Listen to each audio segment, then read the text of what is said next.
ইসলামে যে মুদ্রা বলে কিছু আছে এটাও এখন মানুষকে বোঝাতে হয়। ৩০৯ বছর ঘুমিয়ে থাকার পরেও তাদের মুদ্রার মান কমে যায়নি। কিসের মুদ্রা ছিল এটা? আমার ১০০০ টাকার মতো? কিসের মুদ্রা ছিল? স্বর্ণের বা রৌপ্যের? আর আপনারা জানেন কিনা বর্তমান পশ্চিমা সভ্যতা ক্ষমতায় আসার পরে তারা বাজার থেকে, অর্থনীতির বাজার থেকে স্বর্ণ মুদ্রা, রৌপ্য মুদ্রাকে হারাম করে দিয়েছে। আপনি সেটা দিয়ে ডিল করতে পারবেন। একটু ক্লু দিয়ে আপনাকে মাথায় একটু নাড়া দেই। ৩০৯ বছর পরে একটা মুদ্রা নিয়ে বাজারে গিয়েছে। কত বছর পরে? তো ৩০৯ বছর ওই মুদ্রা পকেটে নিয়ে ঘুমানোর পরেও সেই মুদ্রার মান কিন্তু কমে যায়নি। আমি কি বোঝাতে পারছি? ৩০৯ বছর ওই মুদ্রা পকেটে নিয়ে ঘুমানোর পরে মুদ্রার মান কিন্তু কমে যায় নাই, টাকার মান কিন্তু কমে যায়নি। আমার পকেটে কয় টাকা আছে দেখি। বেশি টাকা নাই ভাই, একটা ১০০০ টাকার নোট দেখতে পাচ্ছি। এটা নিয়ে আমি যদি ৩০০ বছর ঘুমাই, ৩০০ বছর পর এই ১০০০ টাকার মান কি ১০০০ টাকা থাকবে? কোথায় যাবে সেই মান? এই ১০০০ টাকা উপার্জন করতে আমাকে যে শ্রম এবং সময় দিতে হয়েছে, যদি এর মান কমে যায় তাহলে সেই শ্রম এবং সময় কি নষ্ট হবে না? তাহলে আমার শ্রম এবং সময় কে চুরি করে খাচ্ছে? আমি কি বুঝাতে পারছি না? ৩০৯ বছর ঘুমিয়ে থাকার পরেও তাদের মুদ্রার মান কমে যায়নি। কিসের মুদ্রা ছিল এটা? আমার ১০০০ টাকার মতো? কিসের মুদ্রা ছিল? স্বর্ণের বা রৌপ্যের? আর আপনারা জানেন কিনা বর্তমান পশ্চিমা সভ্যতা ক্ষমতায় আসার পরে তারা বাজার থেকে, অর্থনীতির বাজার থেকে স্বর্ণ মুদ্রা, রৌপ্য মুদ্রাকে হারাম করে দিয়েছে। আপনি সেটা দিয়ে ডিল করতে পারবেন। আর আল্লাহ পাকের হালালকে কেউ হারাম করলে কি হয়, আর আল্লাহর হালালকে কেউ হারাম করে নিলে কি হয়, এটা আমার চেয়ে আপনারা ভালো জানেন। যাই হোক, কিছু করার নাই, আমি জাস্ট বললাম। কিছু করার নাই আপনার আমার, কিন্তু জাস্ট জেনে রাখা তো ভালো, জানা ভালো না? ইউসুফ আলাইহিস সালামকে কি দিয়ে কেনা হয়েছিল? বিকাশের মাধ্যমে। কিভাবে? সুবহানাল্লাহ। এই যে খিদর আলাইহিস সালাম দেয়াল নির্মাণ করছেন, দেয়াল নির্মাণ করছেন, নিচে ওই বাপ দাদার পৈতৃক সম্পত্তি আছে রেখে যাওয়া। সেগুলো কিসের? ধাতুর। কোন ধাতুর? সেগুলো ইলেকট্রনিক মানি, ক্রিপ্টোকারেন্সি, বিটকয়েন। ইসলামে যে মুদ্রা বলে কিছু আছে এটাও এখন মানুষকে বোঝাতে হয়। আবার অনেক সময় দাড়ি টুপিওয়ালা মানুষও বলবে যে এসব আবার কি জিনিস, ইসলামিক কারেন্সি আবার কি জিনিস। সবই জায়েজ, ফাইন। আমি তো তর্ক করতে চাই না, এগুলো পছন্দ করি না। যেটা আপনার কাছে জায়েজ মনে হচ্ছে আপনি করতে থাকেন, কিন্তু অ্যাটলিস্ট আমরা আকীদা লালন করছি যে আসহাবুল কাহফের ওই মুদ্রা, নবী সাল্লাল্লাহু আলাইহি ওয়াসাল্লামের সময়কার দিনার দিরহাম, এবং এই যে ইসলামিক কারেন্সিগুলো কোরআনে বলা আছে, এগুলো বর্তমান সময় চলমান বিষয়ের চেয়ে 1000 গুণ বেশি ভালো, যার মান কখনো কমে যাবে না ইনশাআল্লাহ তাআলা। এই পৃথিবীতে যত ফিতনা চলছে সবগুলো ফিতনাকে একত্রিত করলেও দাজ্জালের ফিতনার সমান হবে না। আমি কি বুঝাতে পারছি ভাই? এই মহা ফিতনা থেকে আপনাকে বাঁচাবে একটা সূরা মাত্র, অনলি একটা সূরা। তার নাম কি? সূরাতুল কাহফ। নবী করিম সাল্লাল্লাহু আলাইহি ওয়াসাল্লাম মক্কায় দিন প্রচার করছেন এবং তার বিরোধিতা করছে কাফের মুশরিক কুরাইশরা। তাদের কাছে ধর্মতাত্ত্বিক কোনো দলিল ছিল না। তারা দলিল খুঁজতে চলে গেল ইয়াসরিব, মদিনায়। মদিনায় ইহুদিরা থাকতো। সেখানে গিয়ে ইহুদিদেরকে জিজ্ঞাসা করছে, আমাদেরকে এমন কিছু শিখিয়ে দাও যেটা দিয়ে আমরা মুহাম্মদ সাল্লাল্লাহু আলাইহি ওয়াসাল্লামকে চ্যালেঞ্জ করতে পারি। তখন ইহুদিরা শিখিয়ে দিল, তাকে গিয়ে 3টা প্রশ্ন করবে। কয়টা প্রশ্ন? এই 3টা প্রশ্নের উত্তর যদি সে দিতে পারে, নিঃসন্দেহে সে একজন নবী, কোনো সন্দেহ নাই। আর যদি এই 3টার উত্তর দিতে না পারে, বুঝে নিবে সে মিথ্যাবাদী, সে নবী নয়। কত বড় প্রশ্ন তাহলে! কারা শিখিয়ে দিল? ইহুদিরা। 1 নাম্বার, তাকে গিয়ে জিজ্ঞাসা করবে আসহাবুল কাহফের কি হয়েছিল, গুহাবাসী যুবকদের কি হয়েছিল। 2 নাম্বার, তাকে গিয়ে জিজ্ঞাসা করবে যে যুলকারনাইন বাদশা, যে পৃথিবীর পূর্ব থেকে পশ্চিম পর্যন্ত শাসন করেছে, তার কি হয়েছিল। এবং 3 নাম্বার, তাকে জিজ্ঞাসা করবে আত্মা কাকে বলে, রূহ কাকে বলে। যদি উত্তর দিতে পারে সে নিঃসন্দেহে নবী, যদি না পারে বুঝে নিবে সে নবী নয়। তারা চলে আসলো, নবী সাল্লাল্লাহু আলাইহি ওয়াসাল্লাম কাবা ঘরের সামনে ছিলেন। তাকে জিজ্ঞাসা করলো, হে মুহাম্মদ সাল্লাল্লাহু আলাইহি ওয়াসাল্লাম, বলো তুমি যদি নবী হয়ে থাকো তাহলে বলো এই তিনটার উত্তর কি? নবী করিম সাল্লাল্লাহু আলাইহি ওয়াসাল্লাম বললেন, আগামীকাল এসো তোমাদেরকে বলে দিব। আগামীকাল এসো তোমাদেরকে বলে দিব। তিনি একটা শব্দ বলতে ভুলে গিয়েছিলেন। কি সেটা? ইনশাআল্লাহ। আল্লাহ পাক নবীদের ছোট ছোট ভুল ধরতেন। যে যত বড় মুমিন হবে তার ভুল তত বেশি দেখা হয়, তাই না? দেখবেন একজন মানুষ দিনের জন্য কিছুই করেনি সারা জীবন, তার পিছনে মানুষ ব্যস্ত হবে না। যে তার পুরো জীবন যৌবন দিনের জন্য ঢেলে দিচ্ছে, তার পিছনে মানুষ লেগে থাকবে। এমন না ব্যাপারটা? নামাজ পড়ে না, তাকে দেখবেন তাকে নিয়ে খুব একটা মাথা ব্যথা নাই। যে 5 ওয়াক্ত নামাজ পড়ে, নামাজ একটু ভুল হচ্ছে, ওকে নিয়ে মাথা ব্যথা। আমাদের সাইকোলজি এরকম। তো নবী সাল্লাল্লাহু আলাইহি ওয়াসাল্লামের এই ভুলে যাওয়াটাকে আল্লাহ পাক সংশোধন করার জন্য এবং আমাদেরকে শিক্ষা দেওয়ার জন্য আল্লাহ পাক এটাকে ধরলেন এবং কিছু সময় ওহী বন্ধ হয়ে গেল, অল্প সময়। এদিকে মক্কার কুরাইশরা তো উৎফুল্ল, সে তো বলেছিল আগামীকাল উত্তর দিবে, এখন উত্তর দিতে পারছে না। আর নবী সাল্লাল্লাহু আলাইহি ওয়াসাল্লাম ভেবেছিলেন যে জিবরাইল আলাইহিস সালাম তো তার কাছে আসেন, আসলে জিজ্ঞাসা করলেই তিনি বলে দিবেন। আল্লাহ পাক সূরা কাহফের 23 এবং 24 নম্বর আয়াত নাজিল করলেন কয়েকদিন পর। আয়াতটা হচ্ছে, ওয়ালা তাকুলান্না লিশাইইন ইন্নী ফাইলুন যালিকা গাদান ইল্লা আন ইয়াশা আল্লাহ। হে নবী মুহাম্মদ সাল্লাল্লাহু আলাইহি ওয়াসাল্লাম, আপনি কোশ্চিন কালেও বলবেন না যে আমি আগামীকাল কিছু করব ইনশাআল্লাহ বলা ব্যতীত। এই শিক্ষাটা কাকে দিচ্ছেন আল্লাহ পাক? শুধু তাকে না, আমাদেরকেও। কিয়ামত পর্যন্ত এই শিক্ষা থাকবে না? থাকবে। অতএব ইনশাআল্লাহ দিয়ে আপনি আল্লাহর অনুগত সভ্যতা এবং আল্লাহ বিরোধী সভ্যতাকে চিহ্নিত করতে পারবেন। আল্লাহ বিরোধী সভ্যতা কখনো ইনশাআল্লাহ বলে না। বলে? ওই ন্যাটো কি ইনশাআল্লাহ বলে কখনো? জিউসরা বলে? ও পশ্চিমারা বলে? এবং ওদের ধাঁচে যারা নিজেদের মানসিকতা তৈরি করেছে এরাও কখনো ইনশাআল্লাহ বলবে না। বলবে? বলবে না। কিন্তু আল্লাহর বান্দারা বলবে ইনশাআল্লাহ আমি আগামীকাল করব, তাই বলবে না? ইনশাআল্লাহ। যদি আল্লাহ চান, একটা হাদিসে এসেছে যে ইনশাআল্লাহ যখন কেউ বলে কোনো কাজ করার আগে, তার ওই কাজটা সুসম্পন্ন করার দায়িত্ব আল্লাহ পাক নিজে নিয়ে নেন। একটা হাদিস শোনাই, সুলাইমান আলাইহিস সালাম তার 100 জন স্ত্রী ছিল। কতজন? এখন পশ্চিমারা আমাদেরকে শেখায় যে বহু বিবাহ ভালো না, ইসলামে 4টা বিয়ের কথা বলা আছে, ইসলাম কত অমানবিক ধর্ম, এগুলো শেখায় না? শেখায়। সুলাইমান আলাইহিস সালাম কাদের নবী? বনু ইসরাইলের নবী, যিনি এই জেরুজালেম থেকে সারা বিশ্ব শাসন করেছিলেন। তার পিতা দাউদ আলাইহিস সালামও সারা বিশ্ব শাসন করেছেন এই জেরুজালেম থেকেই। পরবর্তীতে তিনি দাউদের পুত্র সুলাইমান আলাইহিস সালাম, তিনি আরো বেশি ক্ষমতা নিয়ে বিশ্ব শাসন করেছেন। জিনরাও তার অনুগত ছিল। তিনি পশু পাখির ভাষা বুঝতেন, এমনকি পিঁপড়ার ভাষা পর্যন্ত বুঝতেন। সুবহানাল্লাহ। বাতাসে ফ্লাই করতে পারতেন। জানেন না আপনারা?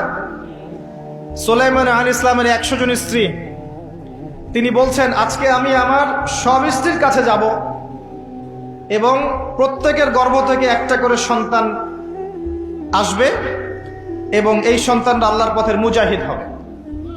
তিনি একটা কথা বলতে ভুলে গেলেন। কি? নবী সাল্লাল্লাহু আলাইহি ওয়াসাল্লাম বলছেন যে কোনো স্ত্রী সন্তান জন্ম দেয়নি, একজন স্ত্রীর গর্ভে একটা সন্তান এসেছিল, সেটা আপনার প্রিম্যাচিউর, যেটাকে আমরা বলি প্রিম্যাচিউর বেবি, মানে হ্যাঁ বিকলাঙ্গ না শব্দটা, আসলে মানে ম্যাচিউর না, আমাদের মতো সুস্থ না, সুস্থ সবল না, এবং সেও পরবর্তীতে বাঁচেনি আর কি।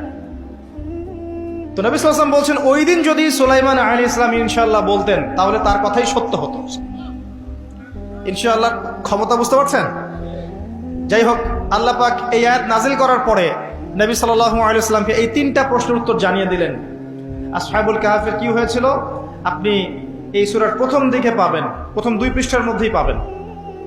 যুলকারনাইন বাদশার কি হয়েছে এটা এই সূরার শেষের দিকে গিয়ে পাবেন।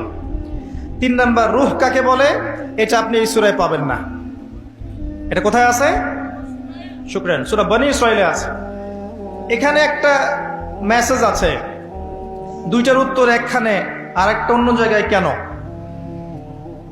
আমাদের বুঝ হচ্ছে এটাই যে সূরা কাহাফকে বুঝতে হলে আপনার আরেকটা সূরার সহযোগিতা লাগবে, তার নাম সূরা বনু ইসরাঈল। আপনি সূরা বনু ইসরাঈলটা পড়েন, এখানে ইহুদিদের ব্যাপারে অনেক কিছু আছে এবং সূরা কাহাফ আর বনু ইসরাঈলের মধ্যে অনেক আয়াতে মিলও আছে।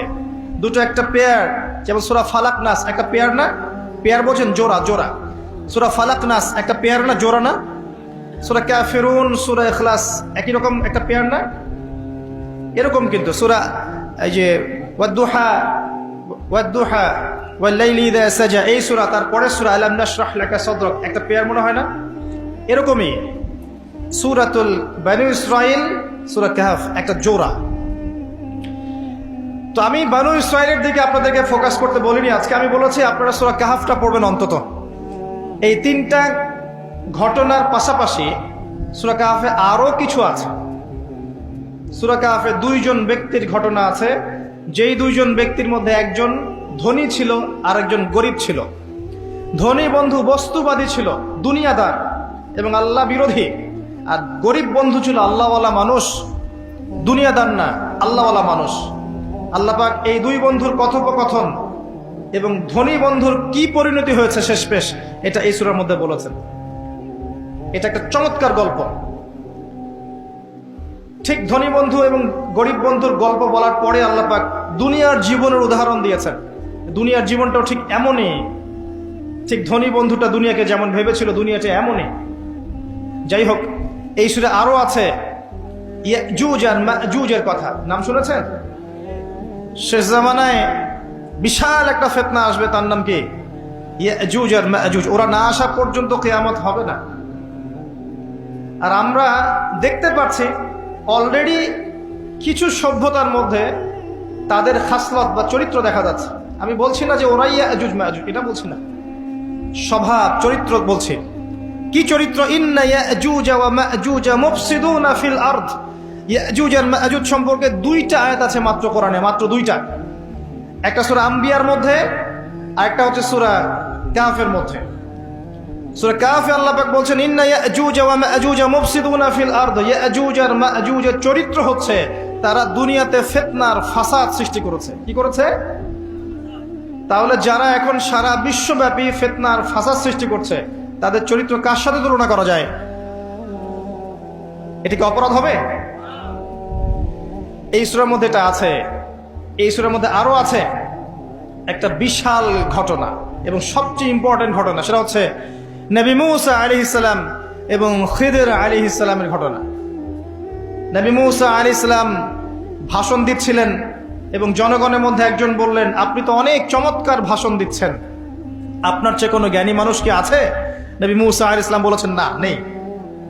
আল্লাহ পাক ধরলেন, ওই যে নবীদের ভুল আল্লাহ পাক ধরেন, তোমার চেয়ে জ্ঞানী মানুষ আছে, আমার আরেকজন বান্দা, তার নাম খিদর, সে তোমার চেয়ে অনেক বেশি জ্ঞানী। নবী মূসা আলাইহিস সালাম বললেন, আমি তার সাথে মিট করতে চাই, কোথায় তাকে পাবো? আল্লাহ পাক বললেন, একটা মাছ নাও, মাছ, এই মাছটা যেখানে গিয়ে জীবন্ত হয়ে যাবে এবং যেখানে দুইটা সাগর মিলিত হবে, এখানেই তুমি তাকে পাবে। তিনি সফর করা শুরু করলেন। সফর করতে করতে করতে করতে এক পর্যায়ে ক্লান্ত হয়ে পড়লেন, রাস্তা ভুল করলেন। তার সঙ্গীকে বললেন, খাবার নিয়ে আসো। তার সঙ্গীর নাম ছিল ইউশা বিন নুন, যিনি পরবর্তীতে নবী হয়েছিলেন। তিনি বললেন, খাবার তো নাই, মাছ তো জীবিত হয়ে চলে গেছে মাছের পানির মধ্যে, আমি আপনাকে বলতে ভুলে গিয়েছিলাম। নবী মূসা আলাইহিস সালাম বলছেন, বলো কি? ওই জায়গায় তো সেই জায়গা যেখানে আমি তাকে পাবো, চলো সেখানে। আবার ফিরে আসতে হলো সেই জায়গায়। এসে দেখলেন পাথরের উপরে একজন ব্যক্তি বসে আছেন, তার নাম খিদর বা শ্যামল। খিদর মানে শ্যামল। তিনি যেখানে বসতেন সেই জায়গা সবুজ শ্যামল হয়ে যেত। তাকে আল্লাহ পাক তার পক্ষ থেকে জ্ঞান শিক্ষা দিয়েছিলেন। ওয়াল্লামনাহু মিন লাদুন্না ইলমা। ওই ব্যক্তিকে আমি আমার পক্ষ থেকে জ্ঞান শিক্ষা দিয়েছিলাম। সুবহানাল্লাহ, আল্লাহর পক্ষ থেকে জ্ঞান মানুষকে শিক্ষা দেওয়া হয়েছে। কয়েকজন ব্যক্তি আছেন কোরআনে যারা সরাসরি নবী ছিলেন কিনা এটা নিয়ে দ্বিমত আছে, কিন্তু আল্লাহর পক্ষ থেকে তাদেরকে জ্ঞান এবং প্রজ্ঞা দেওয়া হয়েছিল, কোনো দ্বিমত নাই। লুকমান হাকিম আর একজন যুলকারনাইন আলাইহিmus সালাম। আসুন, খিদর আলাইহিস সালামকে গিয়ে নবী মূসা আলাইহিস সালাম বলছেন, হাল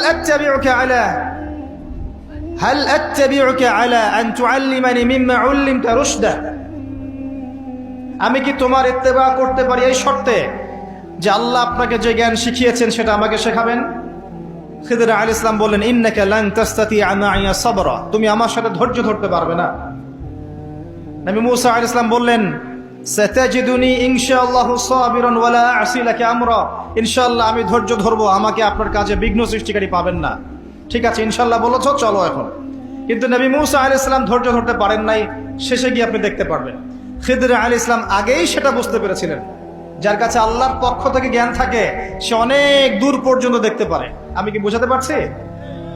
পথ চলা শুরু হলো, ফানতালাকা, তারা হাঁটতে থাকলেন।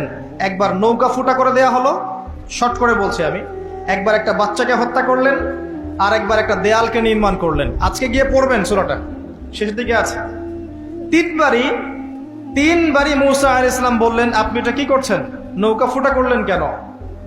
যে যারা আমাদের উপকার করলো আপনি তার নৌকা ফুটা করে দিলেন। বাচ্চাকে কেন হত্যা করলেন? নিষ্পাপ বাচ্চা, সে কি দোষ করেছিল? এই দেয়ালটা নির্মাণ করলেন কেন বিনা পারিশ্রমিকে? ওরা তো আমাদেরকে মেহমানদারিও করলো না। তখন খিদর আলাইহিস সালাম বললেন, হাদা ফিরাকু বাইনি ওয়া বাইনাক, তোমার আর আমার মধ্যে আর পথ চলা হলো না, তবে আমি তোমাকে জানিয়ে দেব কাজগুলো আমি কেন করেছি। 1 নাম্বার, আমি নৌকা এই কারণে ফুটা করেছিলাম, যদি নৌকাটা ফুটা না করতাম, নৌকার পিছনে জলদস্যু ছিল, নৌকাটা ভালো হলে নিয়ে চলে যেত।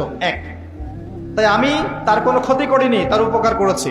2, এই বাচ্চাকে আমি হত্যা করেছি আল্লাহর আদেশে, কারণ এই বাচ্চা বড় হলে অনেক বড় কাফের হতো, অনেক মানুষকে কাফের বানাতো, নিজের পিতা মাতাকেও কাফের বানাতো। 3, এই দেয়াল আমি নির্মাণ করেছি এই কারণে, এই দেয়ালের নিচে এই বাড়ির 2 জন এতিম বালকের পৈতৃক সম্পত্তি আছে, যদি নির্মাণ না করতাম মানুষ নিয়ে চলে যেত, তাই বিনা পারিশ্রমিকেই আমি কাজটা করেছি। 3টা ক্ষেত্রেই মুসা তুমি বাইরের চোখ দিয়ে দেখেছো, তাই তুমি সত্য উপলব্ধি করতে পারো নাই। 3টা ক্ষেত্রেই আল্লাহর নূর দিয়ে খিদর আলাইহিস সালাম দেখেছেন বলেই তিনি সঠিক পথের সন্ধান পেয়েছেন। আমি কি বোঝাতে পারছি? সূরা কাহফ আপনাকে এই গল্প কেন শিক্ষা দিচ্ছে, একটু মনোযোগ দেন। সূরা কাহফে আপনাকে এই গল্পটা কেন দেয়া হচ্ছে, কেন শিক্ষা দেয়া হচ্ছে? কারণ সূরা কাহফ এর মাধ্যমে আপনি কিভাবে দাজ্জালের ফিতনা থেকে বাঁচবেন সেটা আপনি এক চোখ দিয়ে বুঝতে পারবেন না, আপনাকে আগে খিদির হতে হবে, তারপরে বুঝতে পারবেন। আমি কি বোঝাতে পারছি ভাই? আগে আমাদেরকে খিদির আলাইহিস সালামের মতো হতে হবে, 2 চোখওয়ালা, যার শুধু বাইরের চোখ ছিল না, ভিতরের চোখও ছিল, এবং জীবন্ত কলব ছিল, কলবে নূর ছিল, অনেক দূর পর্যন্ত দেখতে পারতেন কি হচ্ছে সামনে, কি হতে যাচ্ছে। আল্লাহ পাক তাকে সেই হিকমা, প্রজ্ঞা, জ্ঞান দিয়েছিলেন। এই হিকমা, এই প্রজ্ঞা, এই জ্ঞান কখন আসবে? যখন মনের মধ্যে কোনো হিংসা থাকবে না, কোনো বিদ্বেষ থাকবে না, কোনো রিয়া থাকবে না, কোনো অহংকার থাকবে না, যখন মনের মধ্যে স্বচ্ছতা থাকবে, পরিচ্ছন্নতা থাকবে, দুনিয়ার পূজা থাকবে না, পরকাল কেন্দ্রিক চিন্তা ভাবনা থাকবে, বেশি বেশি কোরআন তেলাওয়াত করবে, বেশি বেশি আল্লাহ জিকির করবে, বেশি বেশি আল্লাহর জিকিরে জিহ্বাকে সিক্ত রাখবে, কলবকে পরিষ্কার রাখবে, নূরওয়ালা মানুষের কাছে গিয়ে পড়ে থাকবে, তখন গিয়ে কলব জীবিত হবে, তার আগে হবে না। আমি মনে হয় বুঝাতে পারছি না। যখন এরকম হবে কলবের অবস্থা, তখন আপনি ইনশাআল্লাহ 2 চোখ দিয়ে দেখতে পারবেন ইনশাআল্লাহ তাআলা। তখন বুঝবেন কি কারণে সূরা কাহফ আপনাকে দাজ্জালের ফিতনা থেকে বাঁচাবে। এখন আমি যদি আপনাকে প্রশ্ন করি, সূরা কাহফের মধ্যে কি আছে যা আপনাকে মাসিহুদ দাজ্জালের ফিতনা থেকে বাঁচাতে পারে, কি উত্তর দিবেন? কে উত্তর দিতে পারবেন বলেন? সূরা কাহফের মধ্যে কি এমন আছে যা আপনাকে মাসিহুদ দাজ্জালের ফিতনা থেকে বাঁচাবে? কে উত্তর দিতে পারবেন? বলেন বলেন, সাহস করেন। কি আছে? অন্য সূরায় কি নেই? এখানে কি আছে স্পেশাল যে আপনাকে মাসিহুদ দাজ্জালের ফিতনা থেকে বাঁচাবে? নবীজি বলেছেন গ্যারান্টি। প্রথম 10 আয়াত, শেষ 10 আয়াত মুখস্থ করেন, আপনাকে দাজ্জালের ফিতনা থেকে বাঁচানো হবে। আপনার জীবদ্দশায় দাজ্জাল বের হলেও আল্লাহ আপনাকে বাঁচাবে। কি আছে সূরায়? আচ্ছা, বাসায় গিয়ে খুঁজেন, গবেষণা করেন, চিন্তা করেন কি আছে। আমি একটা ক্লু দিচ্ছি। আসহাবুল কাহফ, এই গুহাবাসী, এই 7 জন বা 9 জন যুবক, তাদের গল্পের মধ্যে সেই শিক্ষা আছে, সেই কারণ আছে, যেই কারণ আপনাকে দাজ্জালের ফিতনা থেকে বাঁচাবে সূরা কাহফের মাধ্যমে। বাকিটা আপনি খুঁজে নিতে পারবেন? সাহস নাই? সহজ করে দিচ্ছি, কারণ আমাদের বক্তব্য অনলাইনে যাচ্ছে, তারাও দেখবে। আসহাবুল কাহফ এমন একটা সমাজে বাস করতেন যেই সমাজটা ছিল দাজ্জালের ফিতনার মতোই। সেখানে শিরক ছিল, সেখানে সুদ ছিল, জেনা ছিল, ব্যভিচার ছিল, মূর্তি পূজা ছিল, ফিতনা ছিল, ফাসাদ দিয়ে ভর্তি। আসহাবুল কাহফ এমন একটা সমাজের মধ্যে থাকতেন, ঠিক এখনকার বিশ্বের মতোই অনেকটা। কথা কি বুঝতে পারছেন? ঠিক এখনকার বিশ্বের মতোই অনেকটা, যেখানে ফাসাদ, এখানে প্রতিটা ক্ষেত্রেই ফাসাদ। শিরিক আছে, হারাম আছে, জুয়া আছে, দুর্নীতি আছে, আপনার মুসলিমদের বিভক্তি আছে, বেদায়াত আছে, সুদ আছে, ঘুষ আছে, দুর্নীতি আছে, জেনা আছে, ব্যভিচার আছে, কি নাই সব আছে। কি বুঝলেন? আমার উম্মত যতদিন পর্যন্ত মূর্তি পূজা করছে না ততদিন কিয়ামত হবে না। আর এমন একটা সময় আসবে যখন মসজিদ থাকবে চাকচিক্যময়, হেদায়েত থাকবে না। কোরআন থাকবে বইয়ের মধ্যে, কিতাব আকারে, এর হেদায়েত মানুষের মধ্যে থাকবে না। ইসলামের নামটুকু থাকবে, ইসলামের শিক্ষা থাকবে না। এবং আসমানের নিচে, জমিনের উপরে সবচেয়ে নিকৃষ্ট মানুষ হবে তারা যারা এক শ্রেণীর আলেম, যারা দুনিয়ার বিনিময়ে দিনকে বিক্রি করে খায়। টাটকা হাদিস তিরমিজির মধ্যে আছে। আসেন ওইদিকে আমরা না যাই। তো আসহাবুল কাহফের সমাজটা ঠিক এমন ছিল, একদম জাহিলিয়াতিপূর্ণ, ঠিক দাজ্জালীয় সভ্যতার মতোই, যে দাজ্জাল থেকে আপনি পালাতে যাচ্ছেন। এই বেচারারা কি করলো? এই বেচারারা ছিল ওই সময়কার প্রশাসনের উচ্চ পদস্থ কর্মকর্তা ছেলে। আল্লাহর কি কাজ! যেমন তেমন মানুষ ছিল না তারা, প্রশাসনের উচ্চ পদস্থ কর্মকর্তাদের ছেলে ছিল তারা, এই 7 জন বা 9 জন যুবক। আল্লাহ পাক তাদেরকে ইমানের নূর দিলেন, তারা ইসলাম কবুল করলো। সুবহানাল্লাহ। ইসলাম কবুল করে ইমানকে গোপন করে রাখলো। গোপন করে রেখে তারা ভিতরে ভিতরে দাওয়াতি কাজ করত। এক পর্যায়ে মানুষ যখন জেনে ফেললো যে তারা মুসলিম হয়ে গেছে, তখন তাদেরকে রাজদরবারে নিয়ে আসা হয়েছে। আর আলটিমেটাম দেওয়া হচ্ছে 3 দিনের মধ্যে ধর্ম ত্যাগ করতে হবে, না হলে তোমাদের গর্দান উড়িয়ে দেওয়া। বুঝতে পারছেন কথা? এই বাদশার নাম ছিল দাকিয়ানুস। কি নাম? দাকিয়ানুস। এই বাদশা আলটিমেটাম দিল। তো তারা কিন্তু ওই সমাজের মধ্যে কোনো জঙ্গিবাদী কর্মকাণ্ড করলো না, কোনো সন্ত্রাস ছড়ালো না, তারা কিন্তু কোনো বিদ্রোহ করলো না। তারা আস্তে করে ওই সমাজ থেকে চলে গেল। ওই সমাজ থেকে চলে গেল, হিজরত করে চলে যাচ্ছে হয়তো কোনো একটা জায়গায়। কোথায় যাচ্ছে আল্লাহ পাক সেটা বলেননি যে কোথায় যাচ্ছিল তারা। আল্লাহ পাক শুধু বলেছেন যে তারা এখান থেকে ফিতনা থেকে বের হয়ে, ফিতনাময় পরিবেশ থেকে বের হয়ে, সাথে একটা কুকুর ছিল, কুকুর, এই কুকুরকে নিয়ে তারা চলে যাচ্ছে, বাড়ি ঘর সহায় সম্পত্তি সব ছেড়ে দিয়ে ঈমান নিয়ে কোথাও চলে যাচ্ছে এই ফিতনাময় পরিবেশ থেকে অনেক দূরে, ডিসকানেক্টেড। যেতে যেতে রাত্রে বেলা একটা গুহার মধ্যে আশ্রয় নিয়েছে। রাতের বেলা ঘুম এসেছে, ক্লান্ত হয়েছে, একটা গুহার মধ্যে আশ্রয় নিয়েছে। ব্যাস এই গুহাতেই ঘটনা। আল্লাহ পাক 309 বছর ঘুম পাড়িয়ে রেখে দিয়েছে। কথা বুঝতে পারছেন? এরপরে তারা যখন জাগনা পেল, আল্লাহ পাক 309 বছর পর যখন জাগ্রত করলেন, উঠে তারা বলছে একজন আরেকজনকে যে কাম লাবিসতুম, কতদিন ঘুমিয়েছিলাম? একজন বলছে লাবিসনা ইয়াওমান আও বা'দা ইয়াওম, একদিন ঘুমিয়েছি বা একদিনে কিছু অংশ ঘুমিয়েছি। আরেকজন বলছে রব্বুকুম আ'লামু বিমা লাবিসতুম, আল্লাহই ভালো জানে আমরা কতদিন ঘুমিয়েছি। যাই হোক, এই মুদ্রাগুলো নাও, এই মুদ্রাগুলো নাও, নিয়ে বাজারে যাও, বাজারে গিয়ে ফালিয়ানজুর আইয়ুহা আজকা তুআমা, দেখো যে পবিত্র খাবার কোনটা আছে নিয়ে আসো, আমরা ক্ষুধার্ত। ঘুম থেকে উঠে এতটুকু বলেছে আমরা ক্ষুধার্ত, আমরা কতদিন ঘুমিয়েছিলাম, ব্যাস এতটুকু। আর তারা তো জানে যে আমরা এই পথ দিয়ে এসেছি গতকাল, কবে? তারা তো জানে না 309 বছর পার হয়ে গেছে, জানে? তাই মুদ্রা দিয়ে পাঠাচ্ছে, যাও খাবার নিয়ে আসো, ক্ষুধা লাগছে। কতদিন ঘুমিয়েছিলাম সেটা নিয়ে পরে ডিসকাস করা যাবে, আগে খাই, আগে ক্ষুধার্ত, আগে খাই। আচ্ছা, এবার বাই দ্য ওয়ে, ওই যে মুদ্রাটা সাথে করে নিয়ে সে বাজারে গেল, গিয়ে সেই মুদ্রা দিয়ে রুটি কিনতে যাচ্ছে, রুটি। এবং রাস্তাঘাট তার কাছে অপরিচিত মনে হচ্ছে, যে এই রাস্তায় তো আগে আসছে বলে মনে হচ্ছে না, আমরা তো রাস্তা খুব ভালো করে চিনি, এখানে তো এগুলো ছিল না। মনে করেন আপনি এখানে ঘুমিয়ে গেলেন, 309 বছর পর আল্লাহ পাকে আপনাকে উঠালেন, ওঠার পর আপনার কি অবস্থা হবে? কি অবস্থা হবে? চিনবেন কিছু আশপাশে?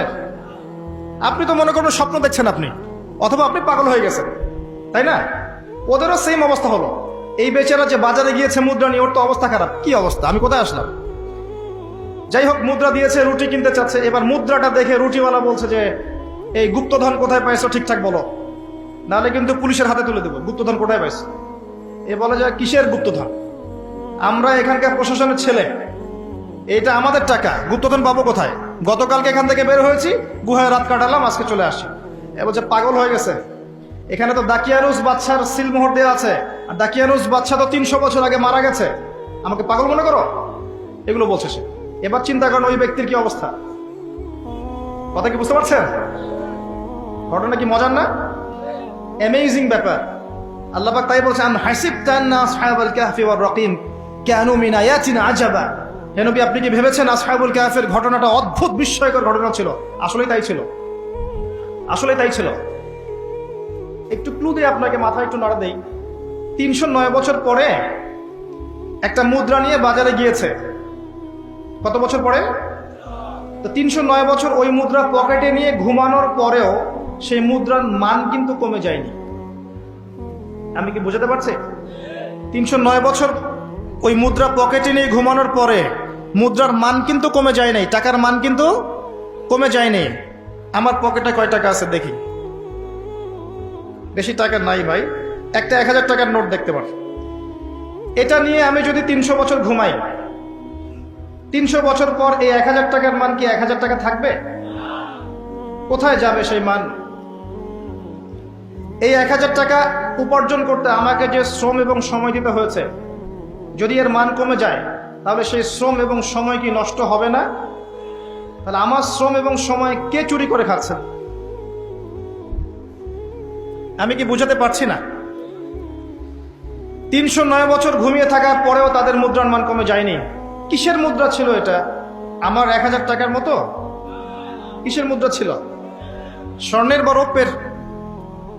আর আপনারা জানেন কিনা যে বর্তমান পশ্চিমা সভ্যতা ক্ষমতায় আসার পরে তারা বাজার থেকে, অর্থনীতির বাজার থেকে স্বর্ণ মুদ্রা, রৌপ্য মুদ্রাকে হারাম করে দিয়েছে। আপনি সেটা দিয়ে ডিল করতে পারবেন। আর আল্লাহ পাকের হালালকে কেউ হারাম করলে কি হয়, আর আল্লাহর হালালকে কেউ হারাম করে নিলে কি হয়, এটা আমার চেয়ে আপনারা ভালো জানেন। যাই হোক, কিছু করার নাই, আমি জাস্ট বললাম, কিছু করার নাই আপনার আমার, কিন্তু জাস্ট জেনে রাখা তো ভালো, জানা ভালো না?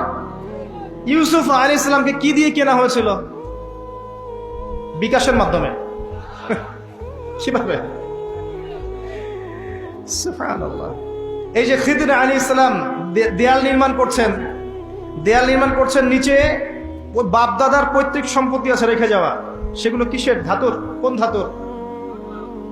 সেগুলো ইলেকট্রনিক মানি, ক্রিপ্টোকারেন্সি, বিটকয়েন। ইসলামে যে মুদ্রা বলে কিছু আছে, এটাও এখন মানুষকে বোঝাতে হয়। আবার অনেক সময় দাড়ি টুপিওয়ালা মানুষও বলবে যে এসব আবার কি জিনিস, ইসলামিক কারেন্সি আবার কি জিনিস। সবই জায়েজ, ফাইন, আমি তো তর্ক করতে চাই না, এগুলো পছন্দ করি না। যেটা আপনার কাছে জায়েজ মনে হচ্ছে আপনি করতে থাকেন, কিন্তু অ্যাটলিস্ট আমরা আকীদা লালন করছি যে আসহাবুল কাহফের ওই মুদ্রা, নবী সাল্লাল্লাহু আলাইহি ওয়াসাল্লামের সময়কার দিনার, দিরহাম এবং এই যে ইসলামিক কারেন্সিগুলো কোরআনে বলা আছে, এগুলো বর্তমান সময় চলমান বিষয়ের চেয়ে 1000 গুণ বেশি ভালো, যার মান কখনো কমে যাবে না ইনশাআল্লাহ তাআলা। যাই হোক, কিছু করার নাই, জেনে রাখলেন এতটুকুই। এবার সেই ব্যক্তিকে বাদশার কাছে নিয়ে যাওয়া হলো। এবার সে বাদশার কাছে গিয়ে দেখছে যে আমি যার সন্তান, এ তো আমার বাবা নয়, দাকিয়ানুস বাদশা তো এটা নয়। এই বাদশা কোত্থেকে আসলো? এই বাদশা কিন্তু আল্লাহ বিশ্বাস করে। এই সভ্যতাটা ওই 300 বছর আগের সভ্যতার মতো নয়।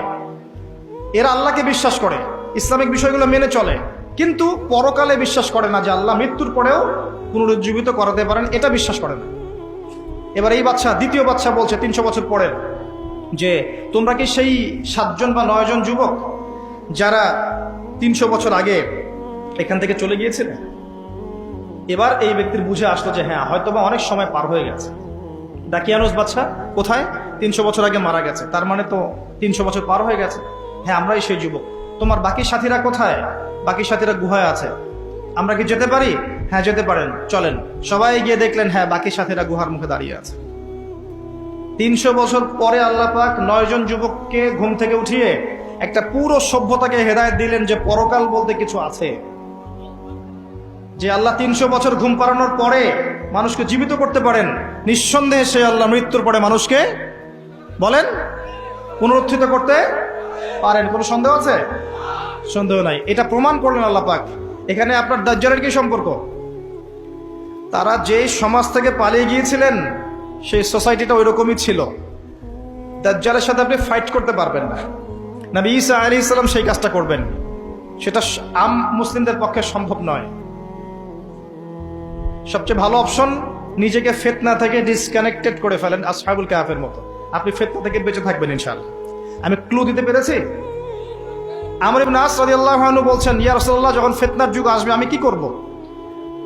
নবী সাল্লাল্লাহু আলাইহি ওয়াসাল্লাম বলছেন, তখন তুমি কম কথা বলবে। 1 নাম্বার, তুমি বেশি মানুষের সাথে কথা বলবে না। 2, তুমি বেশি মানুষের সাথে মেলামেশা করবে না। 3, তুমি ঘরে থাকবে, বাইরে বের হবে না বেশি বেশি। আর 4, তুমি ঘরে বসে বসে তোমার গুনাহের জন্য কান্নাকাটি করতে থাকবে, তুমি সফল হয়ে যাবে। যখন দেখছেন আপনি ঈমান পেয়েছেন, ইসলাম পেয়েছেন, ইসলামের দাওয়াত দিবেন, ইসলামের প্রচার প্রসারের চেষ্টা করবেন, সব ঠিক আছে। কিন্তু যখন দেখছেন চতুর্মুখী ফিতনায় আপনি কোনো মতেই টিকতে পারছেন না, তখন নিজেকে, নিজের পরিবারটাকে নিয়ে সাইড হয়ে যান, আলাদা স্বতন্ত্র থাকেন, নিজের দিন নিজে পালন করেন, ফিতনায় যায় না। আপনাকে আল্লাহ পাক দাজ্জালের ফিতনা থেকে বাঁচাবে ইনশাআল্লাহ। আরো ভালো করে সূরাটা পড়বেন, জুমার দিনে কয়েকটা কাজ করবেন, আল্লাহ পাক করার তৌফিক দান করুন, আমিন।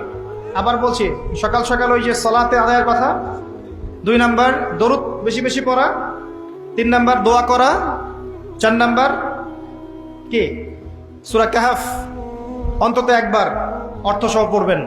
এটা জুমার দিনের কাজ দিলাম, করবেন তো ইনশাআল্লাহ? আল্লাহ পাক কবুল করুন, আমিন। আর প্রথম 10 আয়াত, শেষ 10 আয়াত, সূরা কাহফের প্রথম 10 শেষ 10 অবশ্যই মুখস্থ করবেন, ওয়াদা করেন। আমি কিছু আয়াত বলে দিচ্ছি, এই আয়াতগুলোকে অবশ্যই মুখস্থ করবেন ইনশাআল্লাহ। আপনার চোখ লাগা, আপনার বদ নজর, আপনার এই জিন ঘটিত সমস্যা, জাদুগ্রস্ততা, তাবিজ কবজ, যাবতীয় ক্ষতি থেকে আল্লাহ আপনাকে বাঁচাবে ইনশাআল্লাহ। নিয়মিত পড়তে হবে, পারবেন? 1 নাম্বার সূরা ফাতিহা। 1 নাম্বার কি? সূরা ফাতিহা। 2 সূরা বাকারার প্রথম 5 আয়াত, আলিফ লাম মিম থেকে শুরু করে প্রথম 5 আয়াত, ঠিক আছে? 3 আয়াতুল কুরসি, 3 আয়াতুল কুরসি 255 নম্বর আয়াত। 4 সূরা বাকারার শেষের 3 আয়াত, সূরা বাকারার শেষের 3 আয়াত। 5 সূরা আলী ইমরানের শেষের 10 আয়াত, সূরা আলী ইমরান শেষের 10 আয়াত। এর পাশাপাশি সম্ভব হলে সূরা কাহফের প্রথম 10 শেষের 10, সূরা কাহফের প্রথম 10 শেষের 10। এরপরে সূরা মুমিনুন, সূরা মুমিনুনের শেষের কিছু আয়াত, 7টা বা 8টা আয়াত। এরপর সূরা জিন, সূরা জিনের প্রথম 10টা আয়াত। এরপর সূরা হাশর, সূরা হাশরের শেষের 3টা বা 4টা আয়াত। এরপর আপনার সূরা মুমিনুন এর প্রথম 10টা আয়াত। এরপরে আছে সূরা কাফিরুন, সূরা ফালাক, সূরা নাস, সূরা ইখলাস। পারা যাবে ইনশাআল্লাহ? এগুলো মুখস্থ করে ফেলতে পারবেন না? রমজান মাসে টার্গেট নেন, এগুলো সব মুখস্থ করবেন ইনশাআল্লাহ, পারবেন না? রমাদান মাস সামনে, কয়েকটা কাজ বেশি বেশি করেন। 1 নাম্বার 5 ওয়াক্ত সালাত মসজিদে পড়বেন, ওয়াদা করেন 5 ওয়াক্ত সালাত মসজিদে পড়বেন। 2 তারাবির নামাজ জামাতে গিয়ে পড়বেন, তারাবির নামাজ জামাতে গিয়ে পড়বেন। 3 রমজান মাসে কম কম খাবেন, কম কম খাবেন, কম কম ঘুমাবেন, কম কম খাবেন, কম কম ঘুমাবেন। সেহরিতে কম খাবেন, ইফতারও কম খাবেন। ওই শ্রেণীর হুজুরদের মতো হয়েন না যারা ইসলামিক লেবাস নিয়ে সুন্নতের কথা বলে, বাট তাদের পেটের মধ্যে সুন্নত নাই। আমি কি বুঝাতে পারছি? এগুলো মুসলিমদের শোভা পায় না। মুসলিমরা হয় পরিশ্রমী জাতি, মেদহীন জাতি, কর্মঠ জাতি, এবং নিজের হাতের উপার্জনে তারা খাবে, ঠেস দিয়ে আরাম করে বসে থাকবে, চর্বি বানিয়ে ফেলবে, এমনটা মুসলিমদের শোভা পায় না। রমজান মাসে একটু কম খাবেন, একটু কম ঘুমাবেন, একটু কম ইফতার করেন। তারপরে হাইজেনিক খাবার খাবেন, বাহিরের খাবার খাবেন না। বাহিরের যে খাবারগুলো আছে মুখরোচক, ইফতারে নিয়ে বসেছেন দুনিয়ার কিছু, আচ্ছা এই খাবারগুলো কি কোনোদিনও আপনি সন্ধ্যার সময় খান? এই যে বুন্দিয়া, বুট, আপনার জিলাপি, আপনার এইটা সেইটা, 50টা আইটেম থাকে না? খাসি রেজালা, নেহারি, এটা কত আইটেম, মাশাআল্লাহ। ইফতার করতে বসছে মনে হয় সারাদিন যা খাই না উসুল করে ফেলাইতে হবে আজকে। আর সেরিতে খাচ্ছে এমন হবে যে জীবনের শেষ খাওয়া হবে না কোনদিন।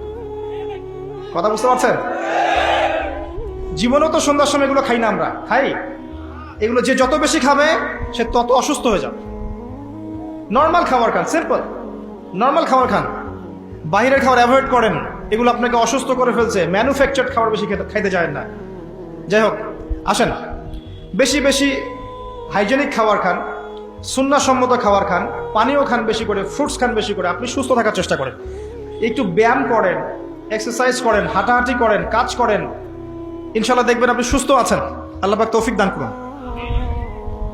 রমজান মাসে আপনাদের জাকাতগুলোকে দিয়ে দিবেন, পারবেন ইনশাল্লাহ? জাকাত কারো যেন বাকি না থাকে, এটা আপনার সম্পদে গরিবের হক, পারবেন না? জাকাত অবশ্যই দিতে হবে, এটা ফরজ। রমজান মাসে বেশি বেশি দান সাদাকা করবেন, পারবেন? রমজান মাসে মানুষের ঘরে ঘরে ইফতার পৌঁছে দিবেন, পারবেন? রোজাদারদেরকে বেশি বেশি ইফতার করাবেন, পারবেন? রমজান মাসে ইমাম সাহেব, মুয়াজ্জিন, খতিবদের বেতন ভাতা বাড়িয়ে দিবেন, পারবেন? তাদের বাড়ানোর দরকার হয় না? সবকিছুর দাম বাড়ে, ওদের